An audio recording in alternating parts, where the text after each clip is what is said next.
All right, time for business. Emmanuel J.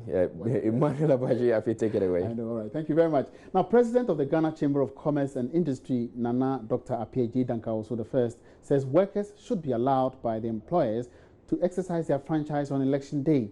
Addressing an emergency press briefing in Accra, the president of the Chamber of Commerce was optimistic workers will resume work after casting their ballots. He also cautioned all political stakeholders to ensure peace before, during and after the elections. Election day is bound to have some adverse effects on productivity, as workers and employers are in disagreement over whether the day should be an off day in order not to prevent workers from being disenfranchised. But the president of the Ghana National Chamber of Commerce is asking employers to release their workers to go and vote. He is convinced workers will resume work just after casting their ballots. People must travel far and near to just go and exercise their franchise. And so, for example, if you are traveling from Accra here to maybe Sunyani to vote, it will be very difficult to go and come at the same time to work within the normal working time. And so that one, you have to seek for permission from your workplace. And I want to seek this opportunity to urge all employers to allow their employees to go and exercise their franchise. The run-up to Wednesday.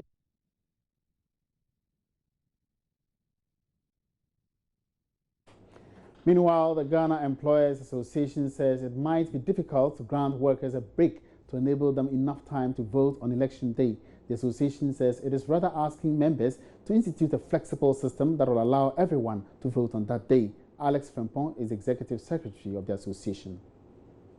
We have over 2 decades in exercising our democratic rights in this country, and at no point has this become a problem. The way it is organized is to ensure that workers go to vote, they come back to continue to work because it's a paid working day. I think going forward, the conversation that we need to kickstart is whether or not a voting day should be declared a public holiday to boost the participation of citizenry in voting. But for now, I would urge that businesses have an internal arrangement to ensure that employees go out there to vote and come back to continue their work. So for you, your communication to your members that make it flexible for people to vote, but still work must go on?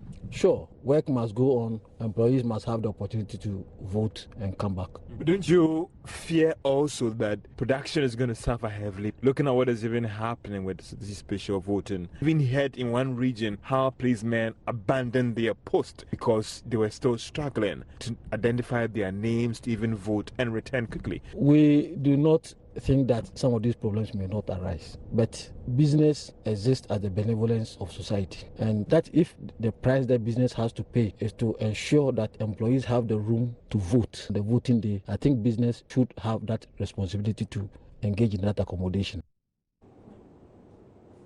Now, the deployment of digital services, which is becoming the new trend in the Ghanaian banking industry, is likely to drift away some categories of customers from the banking transactions. Speaking to Joy Business, marketing analyst and lecturer of marketing at the University of Ghana Business School, Professor Robert Hunt Hinson, says banking hall transactions cannot be totally ignored and advised commercial banks not to hesitate to replace traditional banking services with modern digital services.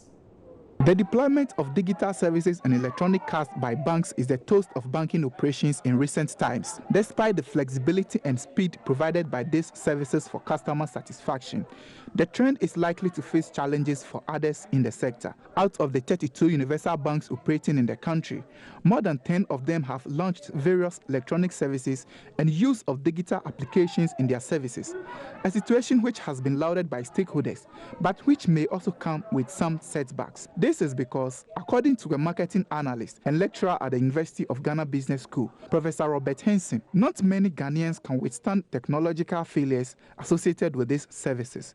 If you are going to use electronic channels to deliver service, then you must make sure that you as a bank already have a solid service strategy you are following that ensures that customers are receiving value from the interactions with you. Because you see, when there are challenges in electronic channel delivery, customers are 10 times more frustrated than if they were in a banking hall and they see a teller they can complain to. So whilst it's good to go electronic, you must be careful to ensure that the service you deliver via electronic channels is world class. Otherwise, customers will be more angry with you than if they could see a physical person they could complain to.